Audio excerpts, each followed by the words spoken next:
a Assembleia de Deus, eu acredito que é uma das igrejas que promove mais pregações, né, pentecostais. A Assembleia de Deus, você, pelos nomes que você vê aí através das redes sociais, é uma das igrejas que mais promove pregadores a nível de pregação expositiva, né?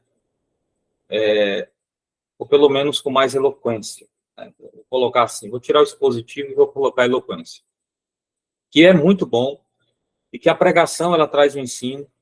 Nós temos os cultos de doutrina, né?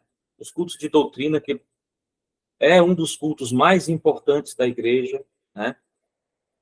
Mas a escola bíblica dominical, ela é a área onde todos podem sentar, ouvir, aprender, perguntar, e de forma didática, né, e pedagógica, a gente aprende as escrituras de uma forma clara.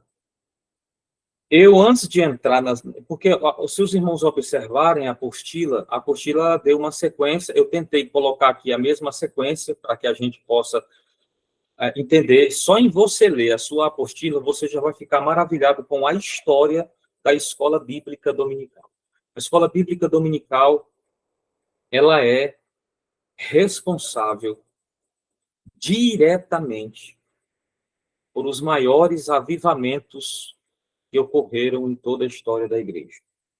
Viu?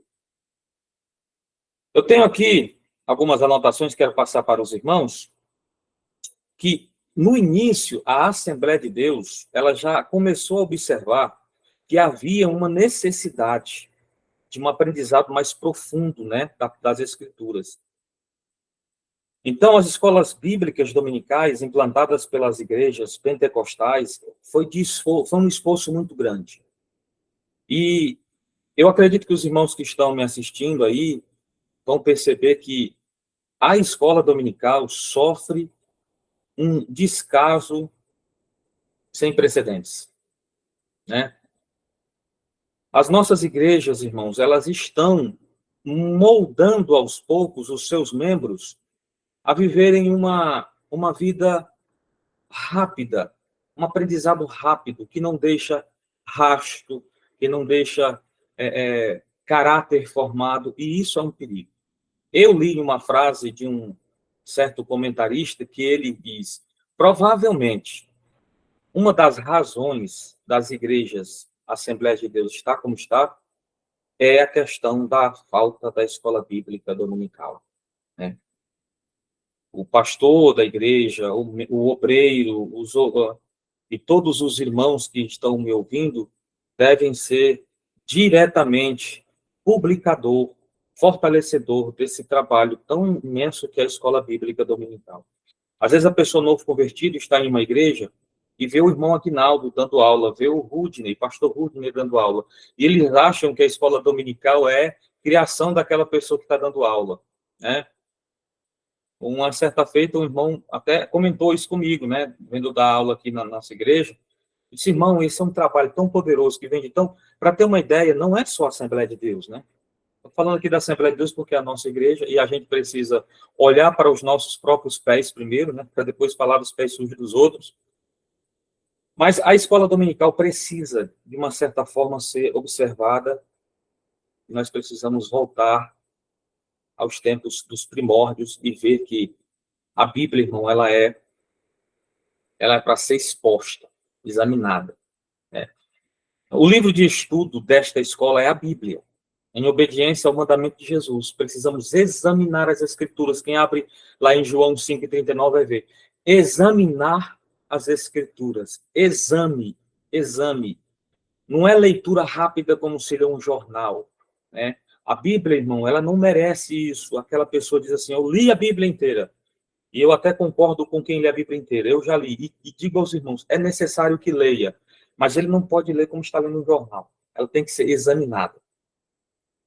Outra ordem que está em 2 Timóteo 2,15, como está aí para os irmãos, é para que a gente aprenda a manejar. E aí é um detalhe da escola bíblica. A escola bíblica, ela não pode ensinar somente as Escrituras, ela tem que ensinar a manejar. Nós que estamos fazendo teologia, precisamos observar isso. O que é teologia?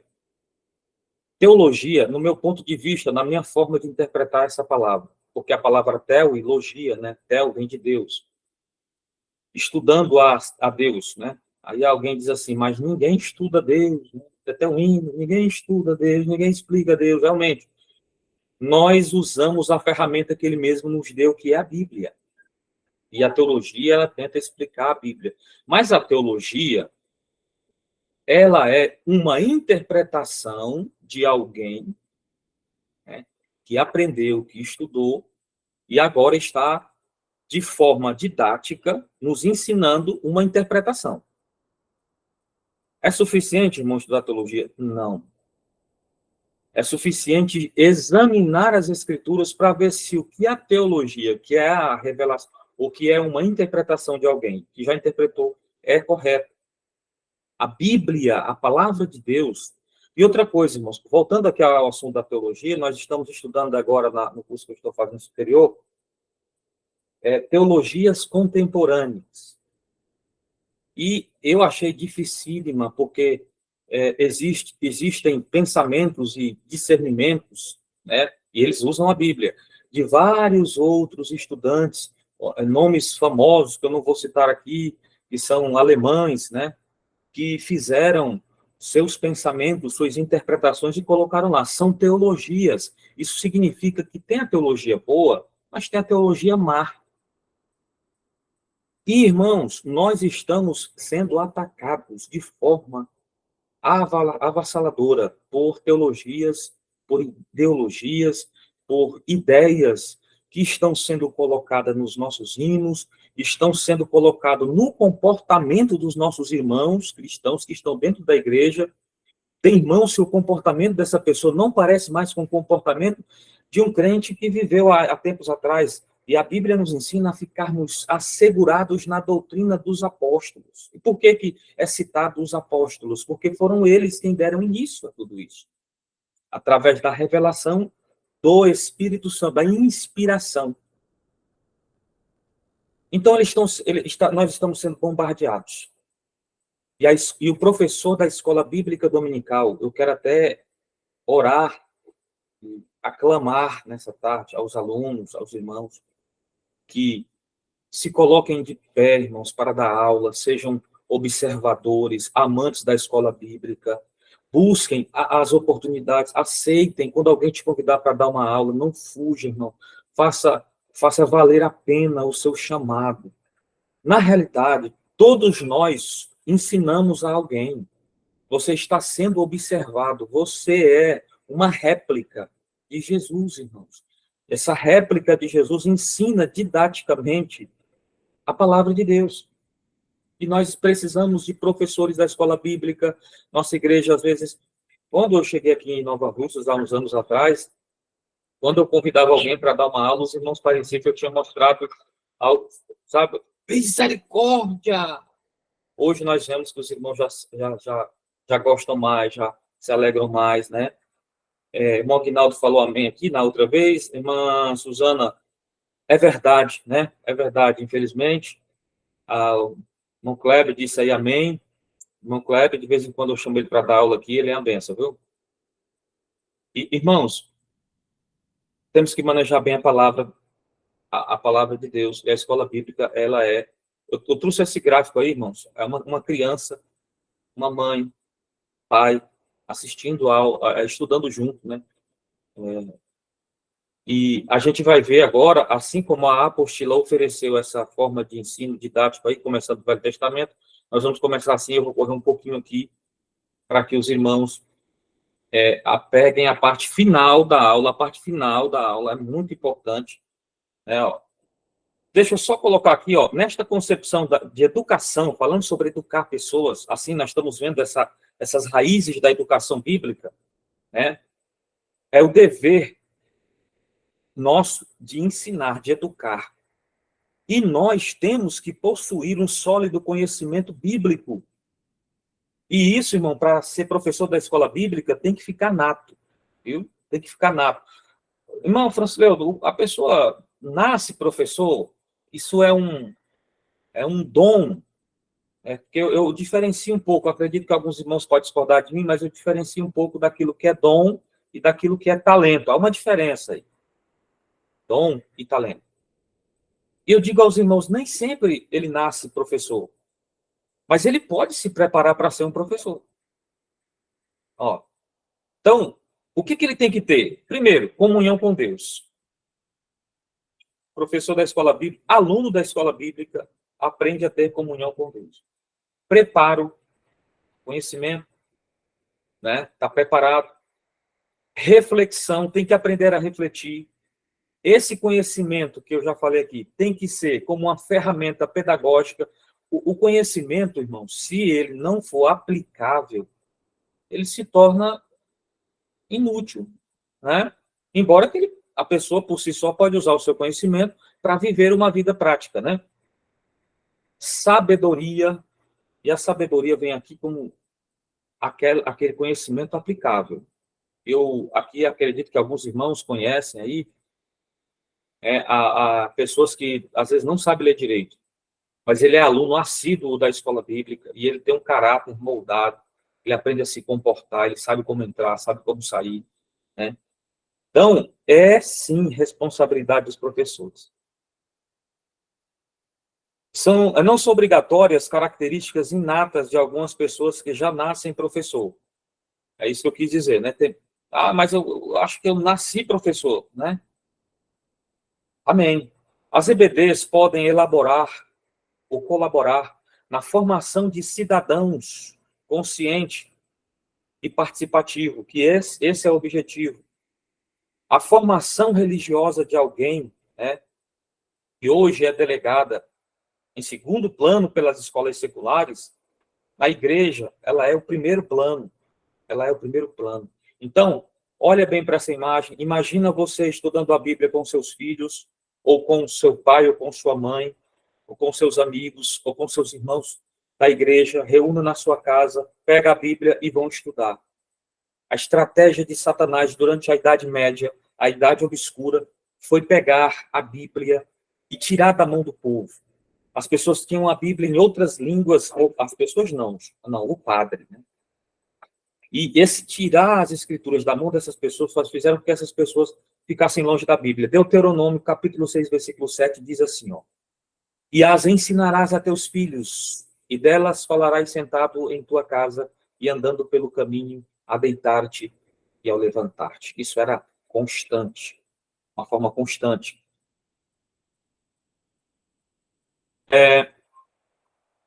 Quem estuda na escola dominical se forma e prepara para a vida em todos os sentidos. Faço um desafio aqui para os irmãos que estão me assistindo. Procura na tua igreja pessoas que se formaram e que amam a escola bíblica dominical e que estão presentes lá. E observe o comportamento daquela pessoa. Esse comportamento é forjado pela palavra de Deus. Ele dá menos trabalho na igreja. Quando ele vai liderar um conjunto, ele é mais preparado para liderar um conjunto. Quando ele vai ser obreiro, ele é um obreiro mais preparado, mais culto, mais observador, mais pregador, mais abençoado. E quando ele vai trabalhar em uma empresa, irmãos, tem uma pesquisa que foi feita aí pelos Estados Unidos, e a cada 10 pessoas que são mandadas embora, 9, irmãos, 9 pessoas é por causa do comportamento. Quantas pessoas que têm sua profissão e não conseguem exercê-la porque o seu próprio comportamento não... Recentemente eu vi um vídeo de um operador de máquina que discutiu com um caminhoneiro, foi lá, pegou a máquina, arrebentou um caminhão inteiro, um caminhão que vale em torno de 500 mil reais. Isso tudo, irmão, ligado ao comportamento. Um homem, uma mulher, uma criança, um jovem forjado na escola bíblica dominical não faz isso. Aqui eu coloquei essa forma de aprendizado que os irmãos que são professores da escola bíblica vão te concordar comigo. A escola bíblica só acontece se houver a interatividade. A igreja toda inteira precisa, irmãos, participar da escola bíblica. O pastor da igreja precisa incentivar a escola bíblica. Se o pastor não incentiva, a igreja acha que não é importante. Irmãos, eu não acreditei, mas eu fui perguntado por um obreiro. Não foi perguntado. O obreiro, ele fez uma colocação. Depois de uma aula que eu trouxe, aí ele foi disse, irmão, hoje eu entendi o que é uma escola bíblica. Antes eu não entendia. Eu disse, irmão, mas você faz tantos anos. Não entendia. Irmão, está na igreja há tanto tempo, não entendeu o que é escola dominical. Eu não sei se eu vou achar aqui nos meus comentários, mas vou logo adiantar aqui, para que os irmãos vejam o absurdo, irmão. Né? O absurdo que é o que nós estamos vivendo hoje. Olha bem, esta prática educativa propicia uma adesão cega às doutrinas da sociedade, como a torre de vigia que ensina os testemunhos de Jeová. Tem que falar até baixo, né? Que os lidera nos meios evangélicos. E pode acontecer o mesmo processo. Aqui eu quis falar na questão daquelas pessoas que aprendem a Bíblia só pelo que os outros dizem, porções separadas. Isso é um perigo. Né? Ele acha que é a Bíblia, mas na realidade está incultando na cabeça das pessoas um pensamento errôneo. Você tem que parar de ouvir mensagens prontas em micro-ondas e passar horas estudando as Escrituras para aprender a discernir e transmitir a real vontade de Deus. Porque olha bem isso aqui, irmãos, olha bem. Ó. O quadro a seguir esclarece as melhores... Ó, aproximadamente 40% dos testemunhos de Jeová, 40%, e 50% dos membros da seita do Reverendo Mon saíram das igrejas evangélicas pentecostais. Viu? A nível mundial, estou falando nível mundial. Os mormons crescem tanto no Brasil que já ocupam o 3º lugar a nível mundial em número de membros. O Brasil é a maior nação espírita do mundo, com 80 milhões de simpatizantes. Para a inversão do quadro, resumidamente, é necessário a formação de homens e mulheres com caráter bíblico como professores. Irmãos, as pessoas vêm na nossa igreja, aceitam a Jesus, são visitadas, oram-se por elas e ela vai para a igreja. Lá ela começa uma caminhada na igreja de ir aos domingos, participar de um culto e voltar para casa. Pouco tempo depois, essa pessoa vai lá e se afasta. Sabe para onde elas vão? Para as outras religiões. Lá, da nossa igreja, alguns irmãos conhecem, existem pessoas que saíram daqui, foram para a Adventista do 7º dia, foram para os testemunhos. Eu conheço pessoas que saíram da nossa igreja e foram para o espiritismo. Isso é um absurdo, irmão. Como pode? É antibíblico. O que falta para essas pessoas? Aprendizado bíblico. E aí eu começo a ler, olhar dessa pirâmide aí do aprendizado passivo, né? Passivo e ativo. Escutar. Alguém levantou a mão, quer falar? Pode entrar, pode falar. Eu queria questionar... Pastor Diogo levantou a mão? Foi. Eu queria questionar com você, vendo aqui pela pirâmide, também pelo que o senhor falou, uma coisa eu fiquei curioso. O que é teologia boa e o que é teologia má, né? Aos seus olhos, professor. Né?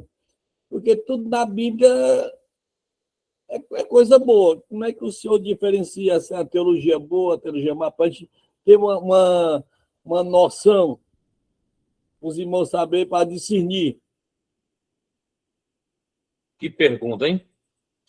Rapaz, coisa boa. Eu vou começar a me preparar para perguntar perguntas inteligentes assim. Como eu disse, a teologia, ela todas elas, como o senhor acabou de falar, elas são extraídas da Bíblia. Né?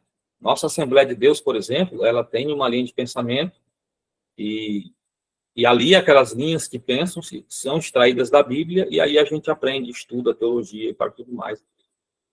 E eu até quero dizer aqui aos irmãos, se ficou parecido, né, que eu falei alguma coisa contra a teologia, eu retiro, porque eu sou amante da teologia.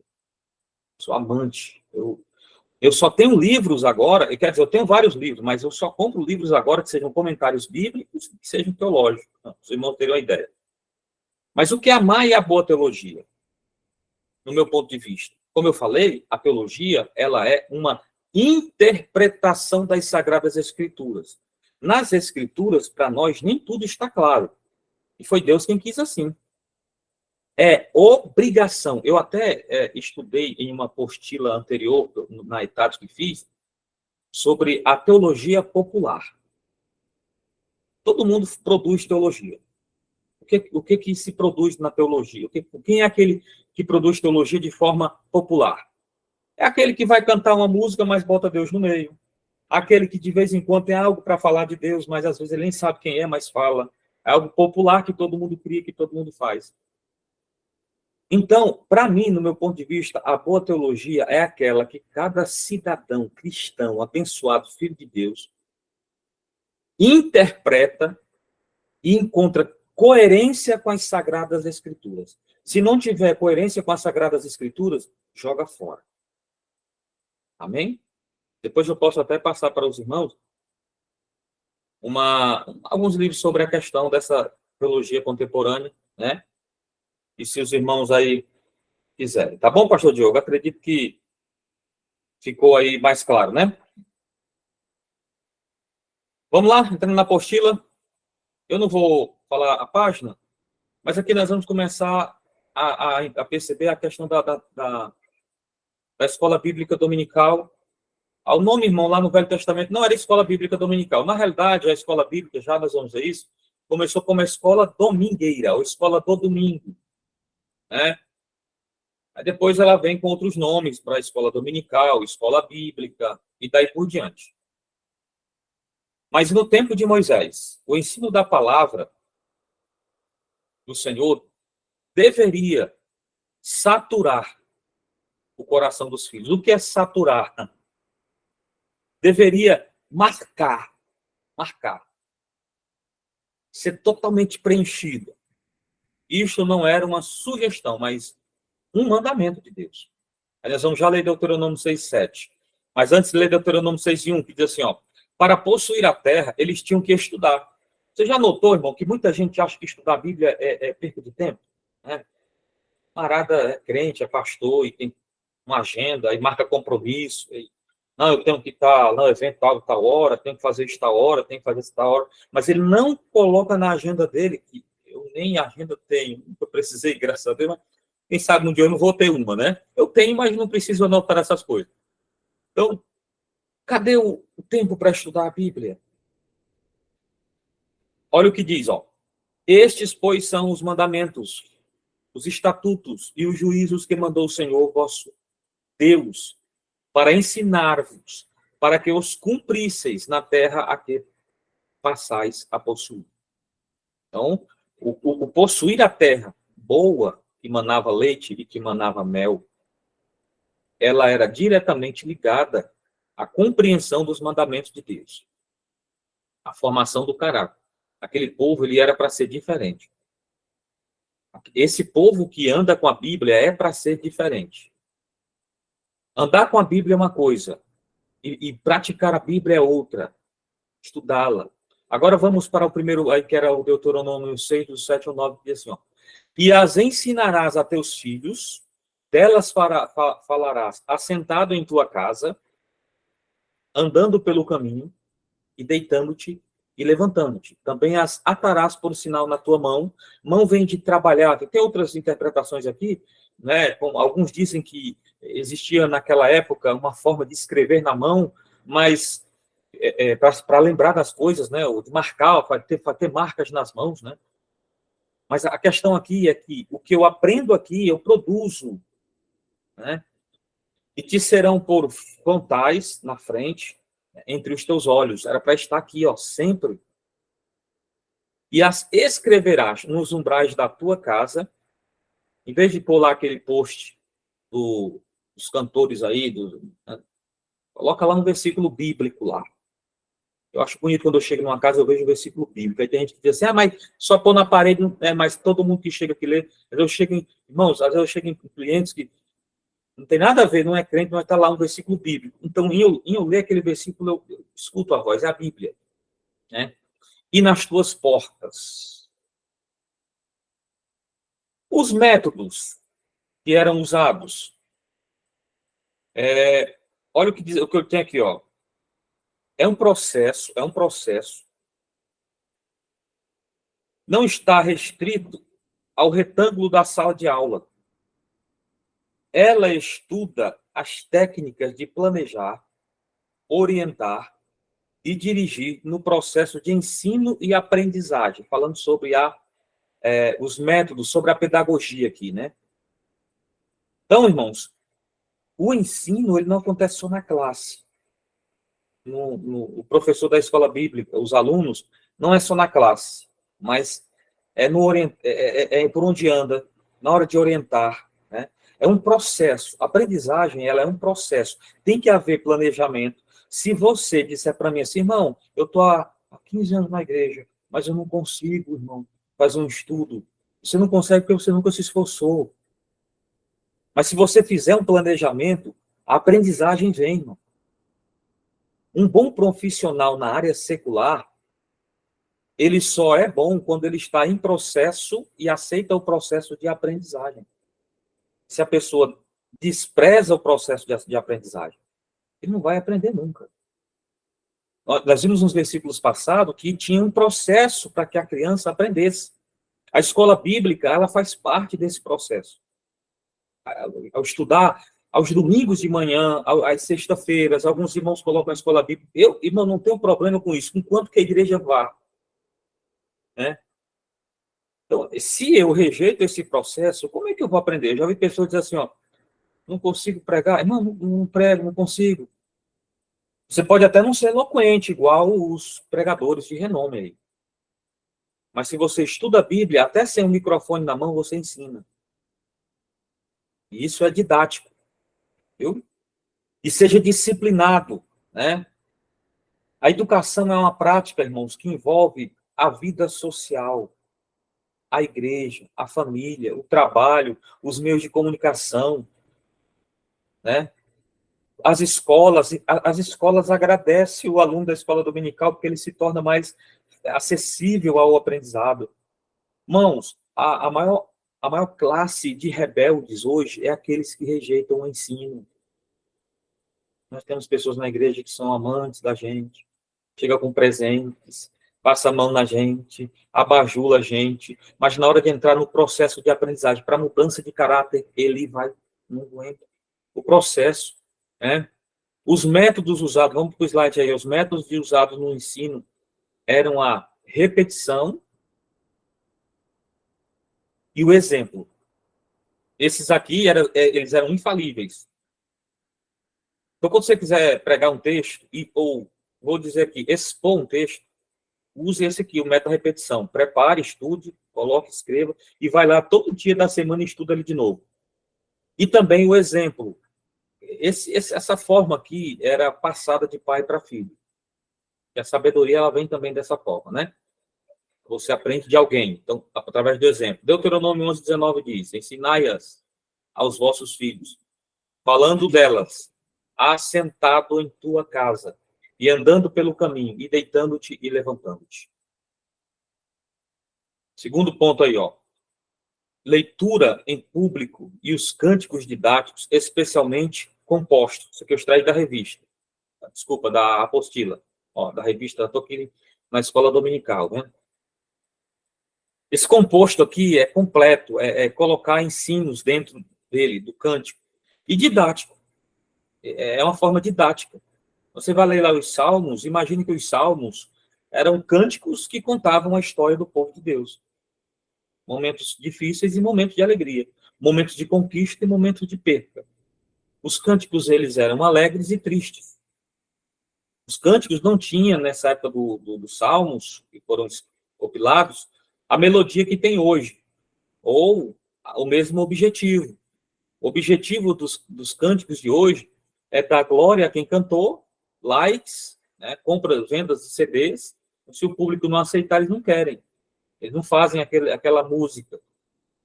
O louvor dos salmos, eles eram, assim, didáticos, né, compostos de ensinamentos. Deuteronômio 31:19 diz: agora, pois, escrevei-vos este cântico, ensinai-o aos vossos filhos de Israel, ponde-o na sua boca, para que este cântico me seja por testemunha contra os filhos de Israel. Então, nós temos aqui também, nos dias dos sacerdotes. Então, olha, irmãos, eu não vou passar das 5 horas, eu vou me esforçar, porque tem gente que tem escola bíblica, desculpa, tem Santa Ceia hoje à noite aqui, muitos irmãos têm seus trabalhos aí, então eu vou tentar ser sucinto. Então, nos dias dos sacerdotes, havia uma forma de... Quem quer falar, pode falar. Alguém levantou a mão? João Neto.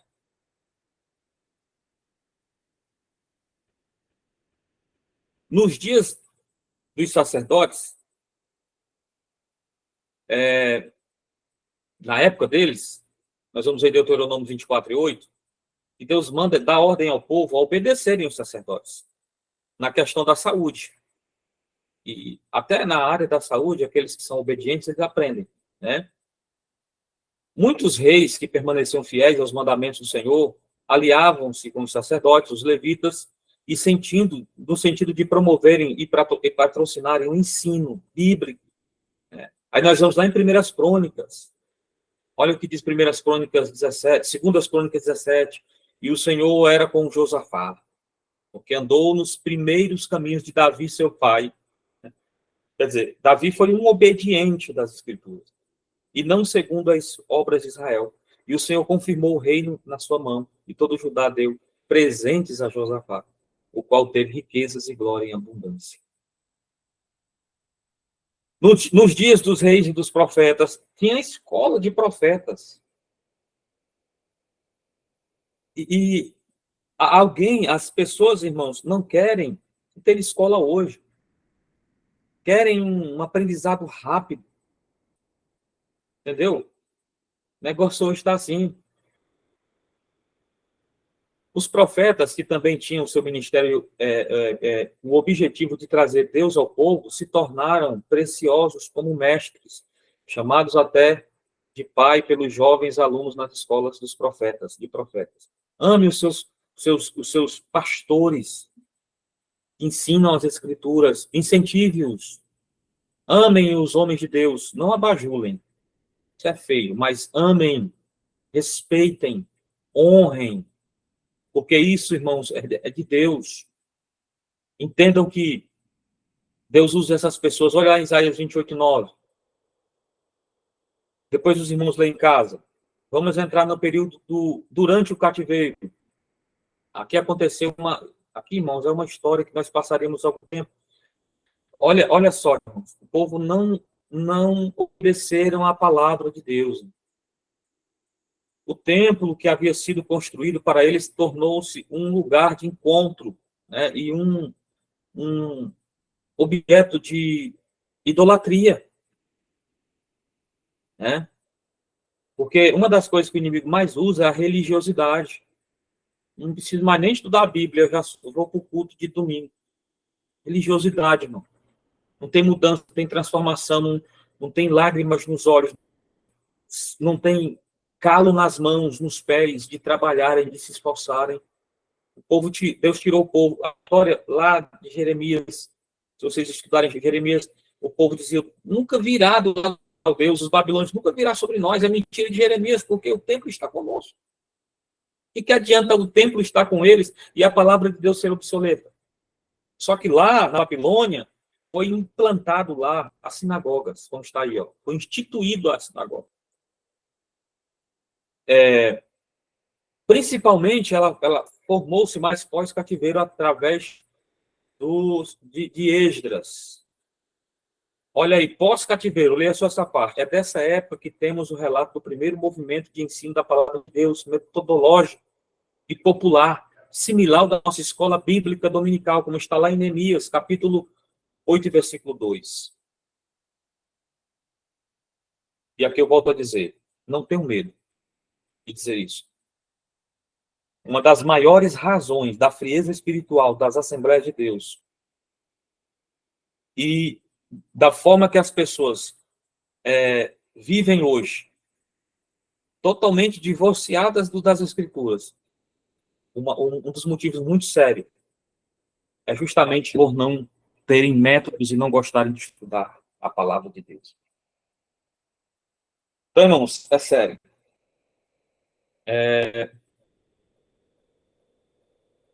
Pós-cativeiro,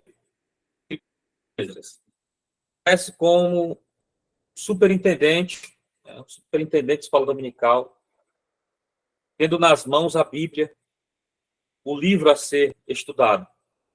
Estavam ali os alunos, os homens, as mulheres, as crianças, e no versículo 4 encontramos 13 dirigentes que auxiliavam Esdras, e temos mais 13 professores que aparecem lá em Neemias 8, 7 e 8.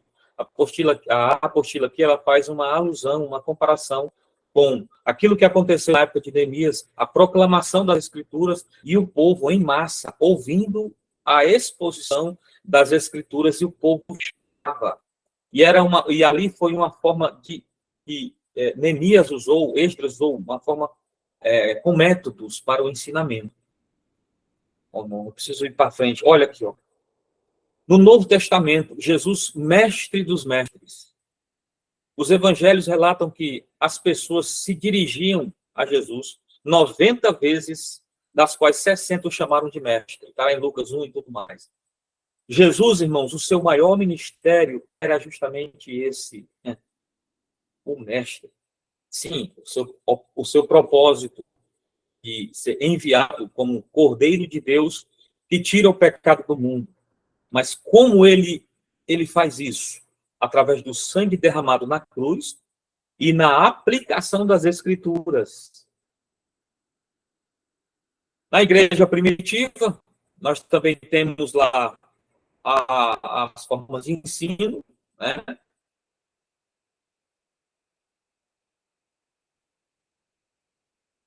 Está lá em Mateus 16, 18, né, que diz assim, ó, também eu te digo que tu és Pedro, e sobre esta pedra edificarei a igreja, as portas do inferno não prevalecerão contra ela. Que igreja, os irmãos aqui da minha cidade conhecem a igreja cristã evangélica. A igreja cristã evangélica, ela é quase que um seminário. Eles ensinam, tanto na doutrina, como na escola, como nos estudos bíblicos que eles patrocinam, são metódicos, pedagógicos. Então, eles aplicam muito. E eu percebo que lá, a gente chega lá na igreja, vê aqueles velhinhos lá, que aceitou Jesus quando era menino, está lá hoje, até hoje lá. Arraigado na palavra, irmão. A palavra traz estabilidade. Passa-se os anos, passa-se os tempos, vem às vezes o sofrimento, a dificuldade, vem a vontade de desistência, mas como Jesus falou, e deu a comparação, falando sobre aquele que edifica sua casa na rocha e aquele que edifica sua casa na areia, a diferença está no alicerce. O alicerce ninguém enxerga, ninguém vê, porque está ali, ó, debaixo, enterrado. É por isso que as igrejas desprezam tanto o ensino, porque não dá multidão, não dá movimento. Mas a palavra, o que as pessoas rejeitam, o que as igrejas rejeitam, é a base, é a palavra. Quer ter cristãos firmes? Quer ter cristão dizimista, ofertante, e faz isso com propriedade? Ensina a palavra. Não faz como a Igreja Universal lá, não, obrigando as pessoas a dar dinheiro, isso dá errado. Mas ensina a palavra, que elas serão, além de serem contribuintes, serão gratas. Né? E aí é uma igreja firme.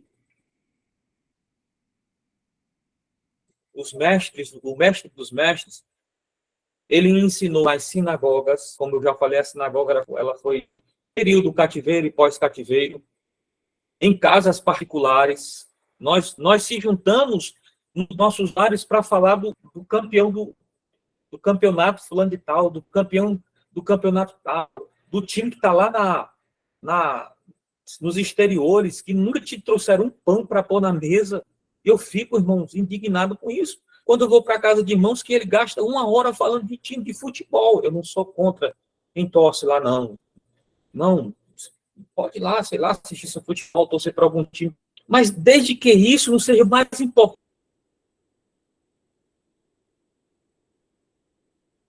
O obreiro de outra igreja, ele é muito ousado na palavra, eu gosto muito dele, te debate muito junto. Quem olha para nós dois pensa que nós estamos até brigando, mas não é, falando sobre alguns assuntos bíblicos. Mas ele é ferrão em torcer por time, sabe? Então, se você quiser marcar um dia para conversar com ele, não marca um dia que tem jogo do time dele, não, ele não faz com ninguém. Eu acho isso, meu irmão. Quando nós se juntar nas casas, vamos ter Bíblia no templo, nas aldeias, ensinava as multidões, aos pequenos, né, pequenos grupos. Pequenos grupos. Não só quero ensinar se for para a multidão.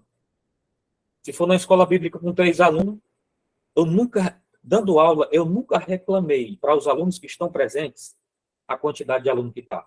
Nunca. Eu não reclamo. Por quê? Porque quem está na sala de aula não merece ouvir lamúrios por causa de quem não está. Então não reclame se sua sala de aula está pouco. Trabalhe para que ela aumente. Pronto. Simples. E tenha paciência, né? E também individualmente. Tá vendo aí? Às vezes, quando eu junto com alguns irmãos, a gente começa a estudar a Bíblia e gostamos disso, né? Muito bom. Na Idade Média, isso aqui é um período que a gente precisava comentar mais, né? Com o passar dos séculos, o ensino bíblico sofreu uma descontinuidade, irmão, na Idade Média aqui. Aconteceu uma descontinuidade, aí aconteceu uma desconstrução de caráter, desconstrução de igreja, de religião, e aí virou no que virou, né? E a igreja se tornou uma aliança com o Império Romano, né? E essa aliança não faz efeito até hoje. Nossas igrejas até hoje têm romanismo pelo meio, viu? Romanismo, pastores que pregam romanismo. Por isso que temos que ter Bíblia para não sermos enganados.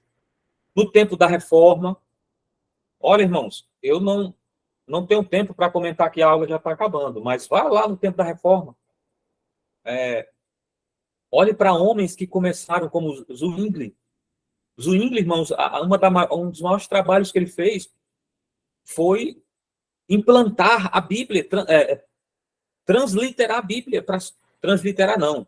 Ele fez, ele transmitiu a Bíblia para a sua própria língua, transliterar as mesmas ideias com letras e passa para cá. Quando você faz na própria língua, aí já é diferente, né? Você procura palavras que encaixam no mesmo sentido. Então, Zwingli fez isso, irmão. E tem mais. Ele morreu e não conseguiu terminar.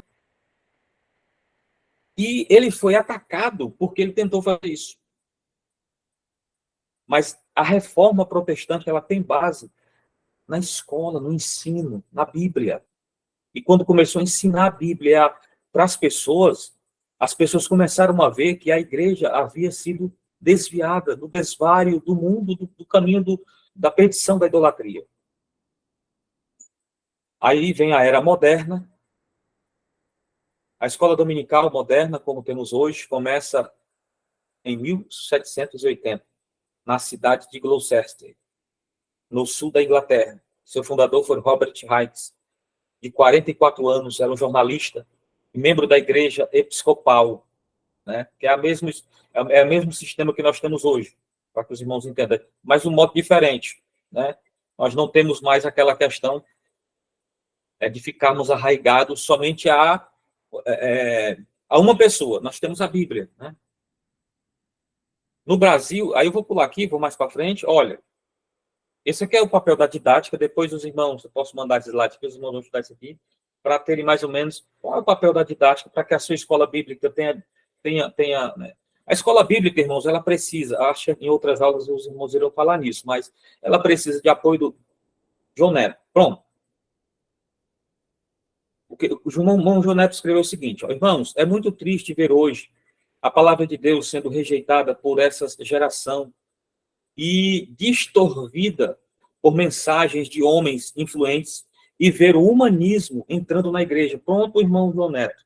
O humanismo é justamente uma doutrina ou uma teologia criada por homens que fazem parte do iluminismo. O iluminismo entrou no Brasil como algo para vir colocar as claras, vão trazer luz, a mente humana, vamos misturar. Uma das ideias do iluminismo é misturar, viu? Então, mas nós estamos aqui, irmão, viu? Pronto, aqui nasce Robert Hicks, na Inglaterra. A história da escola bíblica, ela é emocionante, eletrizante. Esse jornalista de 44 anos realiza em Gloucester, na Inglaterra, as primeiras aulas aos domingos pela manhã para crianças. A escola bíblica começou com crianças, sobre leitura, escrita, aritmética, né? Instrumentação, instrução moral. Então, nos demais slides, nós vamos ver que essas crianças elas haviam sido usadas para trabalhar em empresas, em indústrias, e aos domingos elas eram lançadas nas ruas. Eram crianças, irmãos, que eram abandonadas. Hoje você não eu não consigo enxergar como era, mas existia um abandono das crianças. E esse homem começou, irmãos, a fazer algo simples, ensinar. E aí dá-se início à escola domingueira, a escola do domingo. Era assim que ela era chamada, um homem chamado Robert. Eu coloquei aqui John Wesley porque Robert, ele foi influenciado por John Wesley, né? O movimento metodista, quando estava em sua missão na Geórgia, nos Estados Unidos, em 1737, começou um trabalho de ensino bíblico com crianças. Então, foi um pouco que influenciando a Robert. Olha o que dizia Wesley, John Wesley, sobre a escola bíblica. Deus começa a sua obra com as crianças. Era uma grande obra que estava para vir. Aqui é uma história de uma mulher que aceitou a Cristo e foi totalmente tocada pelo Senhor em sua própria residência. Ela tinha 26 anos de idade. E começou também a dar aula para as crianças, influenciada por esse homem John Wesley. Qual era o seu instrumento? A Bíblia. E aí, 11 anos mais tarde, em 1780, em Gloucester, um jornalista metodista, Robert Hicks, criou a primeira escola dominical. Isso que fica registrado. Aqui tem mais ou menos as imagens das crianças. As crianças elas tinham hora para aprenderem. Aos domingos, elas se reuniam durante... trabalhavam... Olha quantas horas elas trabalhavam. 12 horas. 12 horas. Mas aos domingos, Robert Hicks pegava essas crianças, colocavam... E eram muitas crianças. E começava a ensinar as escrituras para elas e também ensinar as matérias do mundo secular da época para que elas ficassem mais inteiradas. Isso mudou a vida dessas crianças, irmão. Aí era a forma que ele dividia. Ó. Das 10 às 12, elas estudavam matemática, história, inglês. Das 13 horas às 17, elas eram conduzidas à igreja para estudar a Bíblia. E conduta moral. Irmãos, não tem nada nesse mundo que mude a conduta moral de uma pessoa do que a Bíblia. E também aprendiam ética. Na época, ele foi criticado, é o que a slide está dizendo, né? Ele foi criticado porque aquelas crianças, para muita gente, eles eram maltrapilhos, né? E ele foi criticado. Mas a mídia, na época, por outro lado, dava uma moral para ele, dizendo olha o apelido que deram para ele, ó, profanador do domingo, as pessoas que não gostavam, né? Mestre dos maltrapilhos, pai e autor dos vagabundos e malcriados. Mas a imprensa, na época, também comentava favoravelmente essa iniciativa inédita. Irmãos, o que ardia no coração desses homens?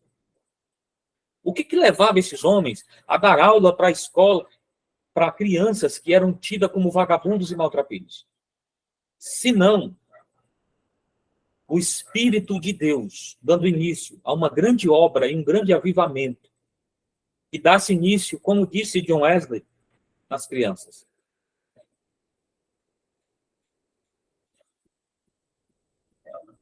Olha aqui também John Wesley diz, ó, estou convencido de que essas escolas dominicais, instituídas mais nobre, vista desde alguns séculos na Europa, e crescerão cada vez mais, contando que seus professores e dirigentes cumpram seus deveres.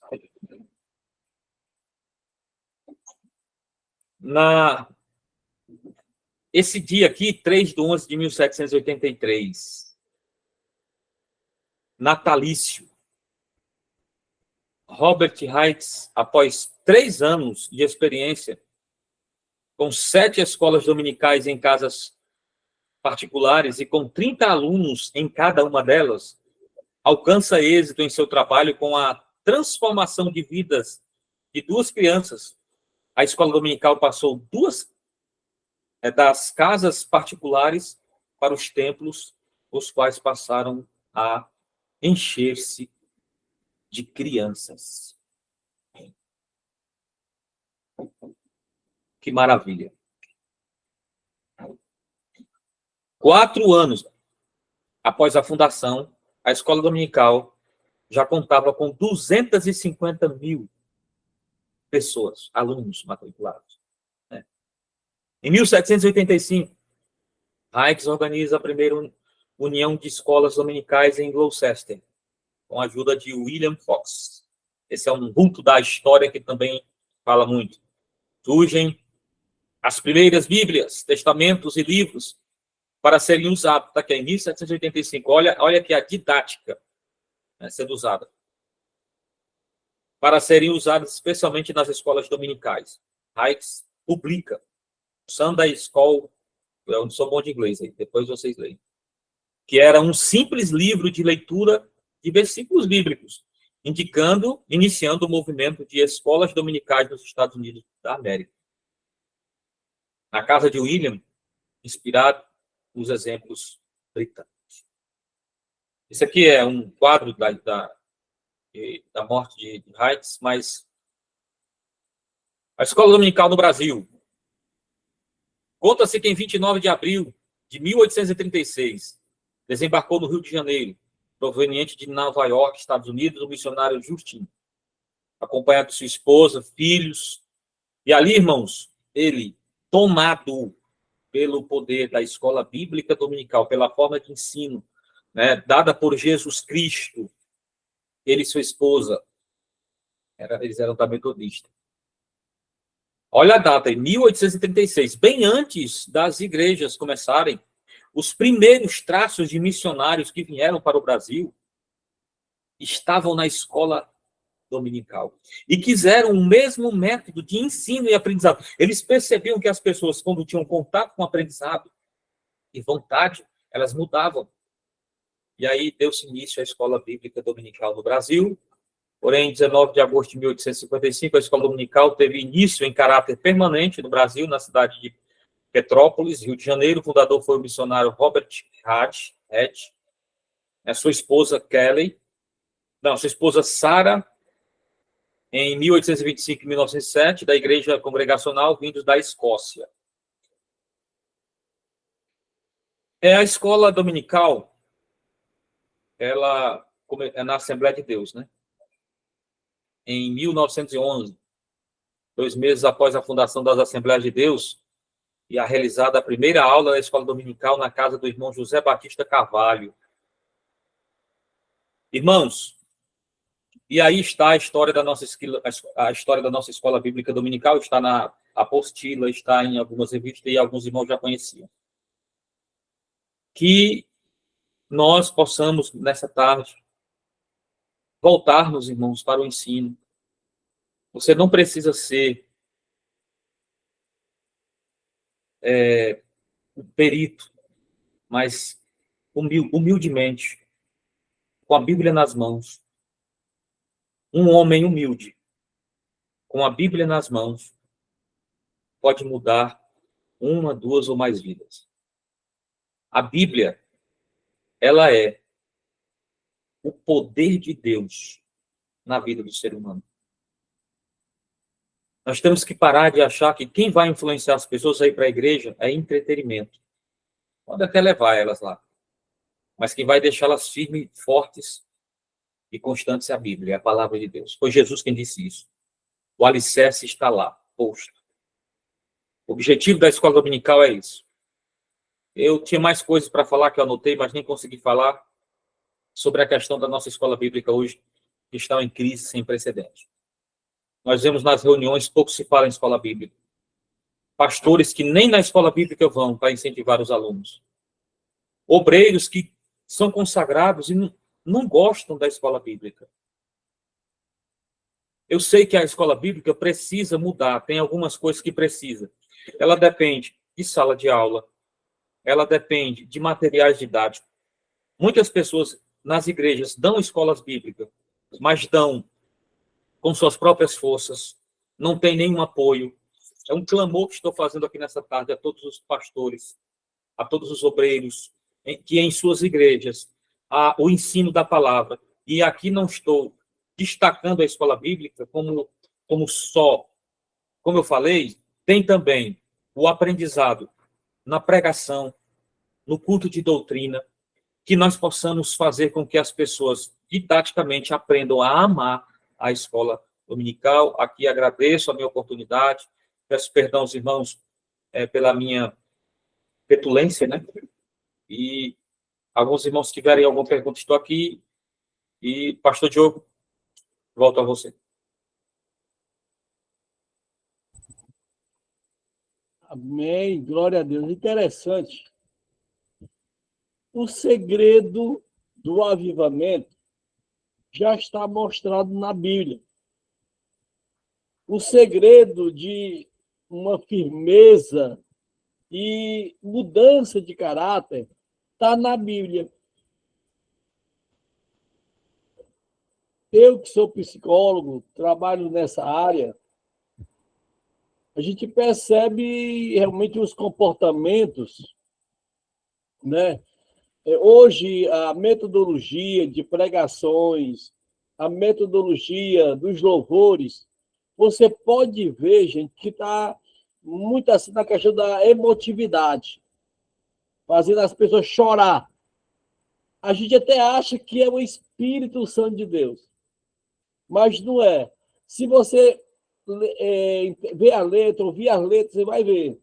Se você está na prova, Deus vai te dar vitória. Se a luta é grande, não tema não, que Deus vai estar contigo.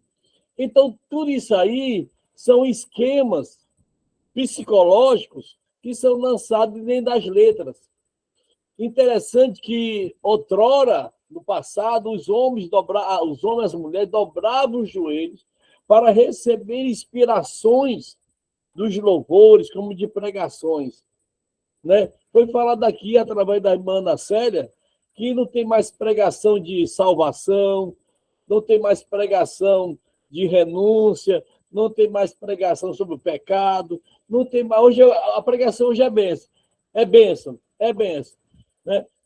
Qual é os adágios?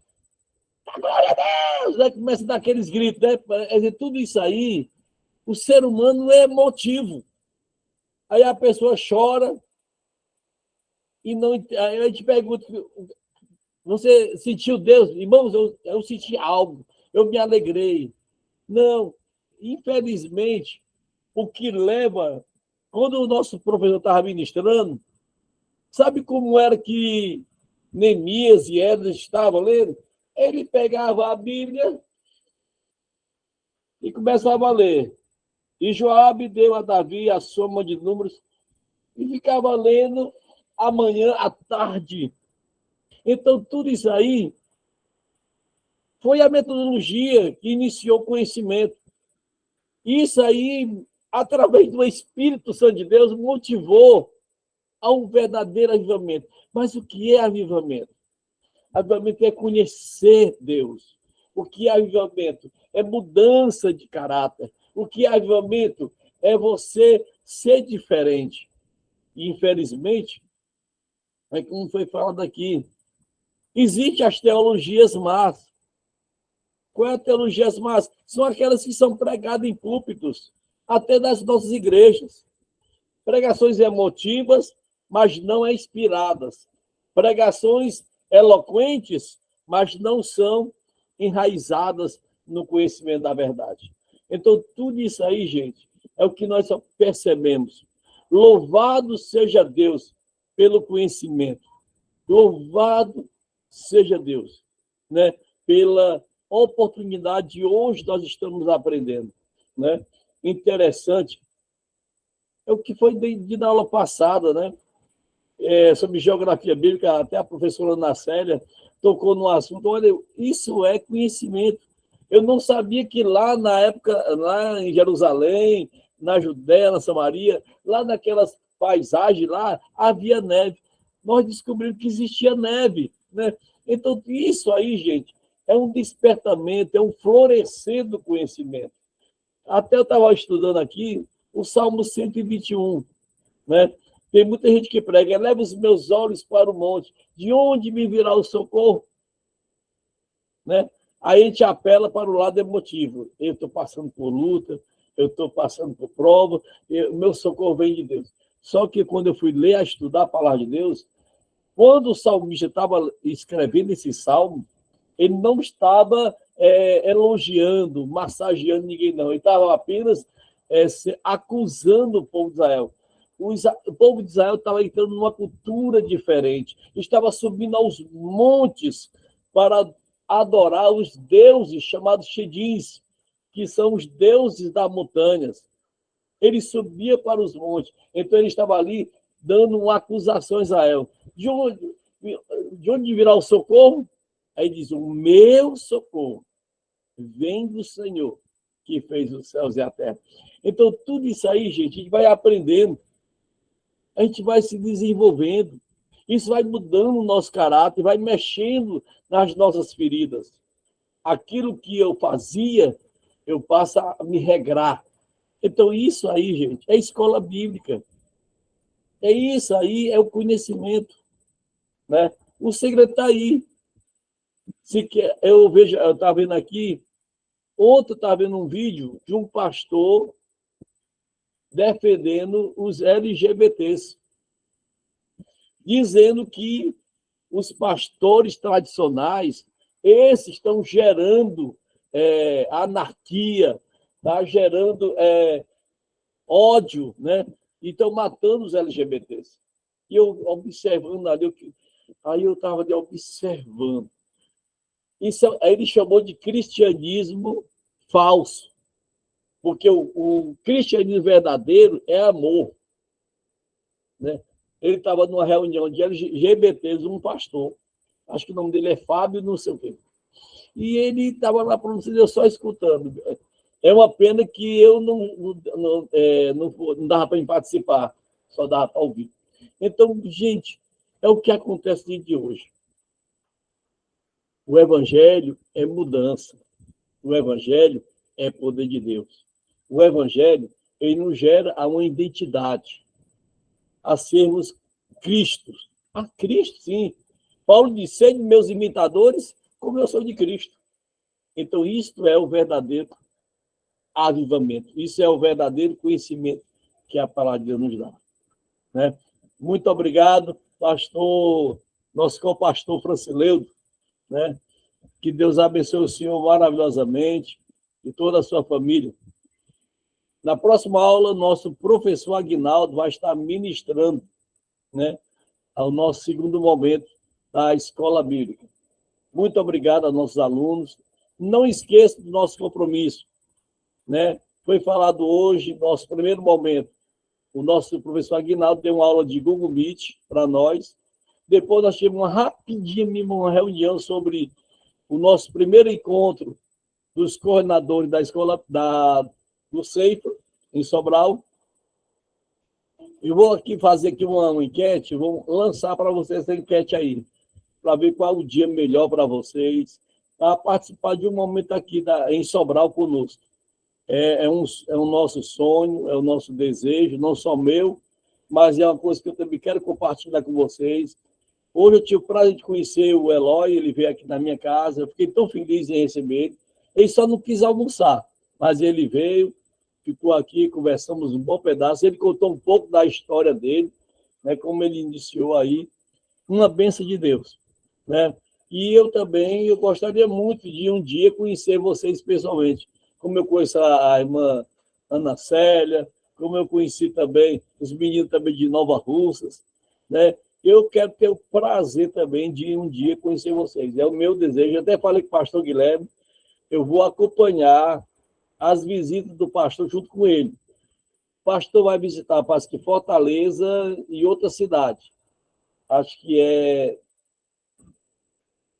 outra cidade, agora sumiu o nome. Eu vou aproveitar a carona e eu vou com ele, com o carro dele, e vou estar visitando a cidade, falando um pouco do Ceifa. Muito bem, gente. Muito obrigado a vocês. Não quero mais tomar tempo. Eu sei que, como falou a Rudinei, vai ter ceia, vai ter culto também de senhora lá em Forquilha, hoje também. Então, é uma bênção de Deus.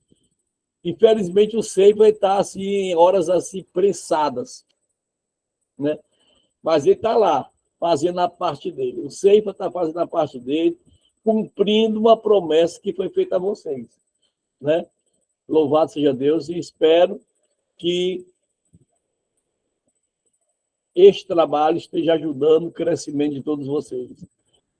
Fico muito honrado também pelo Inforte. O Inforte também me ajudou bastante, porque o Google Meet ele é do Inforte. Como vocês veem aí, ele é do Inforte. A dona Magda cedeu para nós esse momento, né?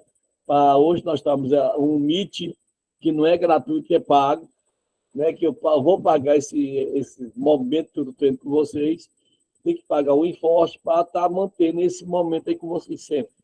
Amém? Que Deus abençoe a todos vocês, um abraço, que Deus abençoe a todos, um ótimo sábado e um excelente domingo para todos vocês, e a paz do Senhor.